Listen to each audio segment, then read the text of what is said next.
dengan NIM 1903375 dari Prodi Pendidikan Kelautan dan Perikanan Universitas Pendidikan Indonesia Kampus Serang.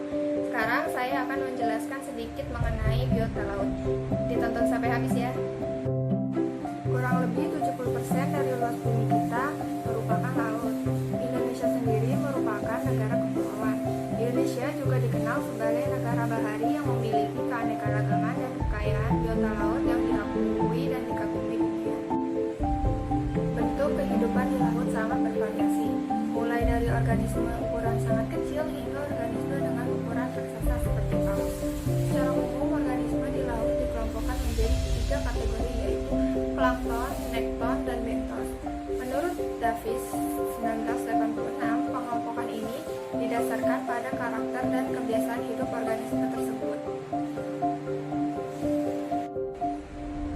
Penggolongan biota laut yang akan saya bahas pertama adalah plankton. Plankton adalah organisme yang hidupnya mengapung, mengambang, atau melayang di air. Plankton tidak dapat bergerak sendiri, tapi bergerak pasif mengikuti aliran air. Plankton terdiri atas plankton tumbuhan atau fitoplankton dan hewan atau zooplankton. Yang kedua, ada nekton. Berbeda dengan plankton tadi, nekton berupa biota yang memiliki kemampuan aktif berenang bebas baik di dasar, di tengah, maupun di permukaan laut, dan tidak bergantung pada air, seperti ikan-ikan laut, reptilia laut, mamalia laut, dan lain-lain. Yang ketiga, ada bentos. Bentos ini organisme air yang hidup di dasar perairan atau hidup dalam endapan, baik yang melekat atau bergerak bebas, misalnya kerang dan bintang laut. Kemudian ada hewan laut. Yang pertama, ikan. Berdasarkan habitat tempat tinggalnya, ikan di laut dapat dibedakan menjadi 2 jenis. Yang pertama, ikan pelagis. Ikan pelagis ini berada di permukaan atau kolom air. Contohnya ikan tuna dan tongkol. Yang kedua, ada ikan demersal. Ikan demersal ini hidupnya berada di dasar laut. Contohnya ikan kerapu. Lalu ada moluska.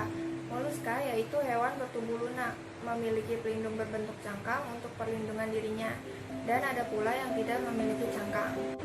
Krustasea yaitu kelompok biota laut yang banyak dijumpai di perairan, mencakup hewan-hewan yang cukup dikenal seperti kepiting, lobster, udang, dan udang karang.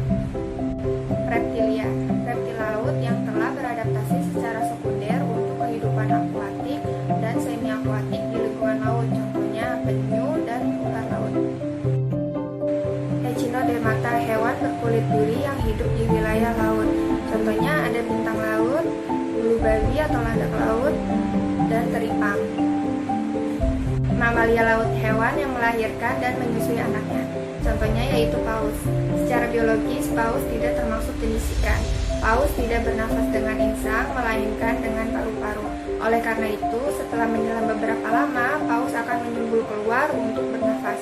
Paus tidak bertelur, melainkan melahirkan dan menyusui anaknya. Selain paus, contoh lainnya yaitu lumba-lumba. Kemudian ada tumbuhan laut. Yang pertama, mangrove. Mangrove ini merupakan tempat berkembang biaknya ikan, udang, kepiting, dan hewan-hewan lainnya. Mangrove ini berkolerasi positif dengan produksi perikanan setempat. Yang kedua, lamun. Tumbuhan ini dapat menyesuaikan diri untuk hidup di dasar laut. Lamun mirip sekali dengan alang-alang yang ada di daratan. Bedanya, lamun termasuk tumbuhan berbunga yang dapat berkembang biak dengan berbunga dan berbuah. Lalu yang ketiga, ada seaweed atau rumput laut. Merupakan vegetasi yang tumbuh di perairan yang memiliki substrat keras, yang kokoh dan dapat melekat. Sekian pemaparan materi dari saya. Mohon maaf bila ada kesalahan baik di materi atau pengucapan. Terima kasih. Wassalamualaikum warahmatullahi wabarakatuh.